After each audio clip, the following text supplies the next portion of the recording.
Asian markets are trading a bit mixed. ASX honestly is not going anywhere. Singapore is absolutely flat. Japan has been in a spot of bother, but irrespective of what is happening to Japan, I think China is holding on, and Hong Kong also is trading with a positive bias. So last 2 weeks it's been all about strength in yen and communication from BOJ, but what is likely to dictate and dominate Asian markets in the month of June? Let's discuss that and let's understand that with Kelly Teo, joins us from Singapore, market strategist with IG Markets. Kelly, morning. Thank you for joining us. To your mind, what really will dictate and dominate Asian markets in the month of June? Actually, we're just going to try and talk about this week just because there's a load of data that was coming out, which is what you're seeing in these prices. Prices have been really choppy. We've seen that there's mixed data from China PMI and the U.S. and the Eurozone. So if this week markets continue to be volatile, we would consider it to be toppish. Traditionally, when markets are near the tops or the bottoms, it tends to move in such a wave.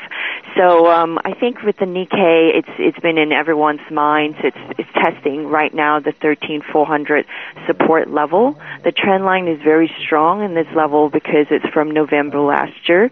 We expect some bulls to come in to buy at these levels, but if it does break it, it seems to be a very weak indicator, and we would see sellers coming in when it rebounds. But on the overall, Nikkei has gained 30% this year, which is quite a feat.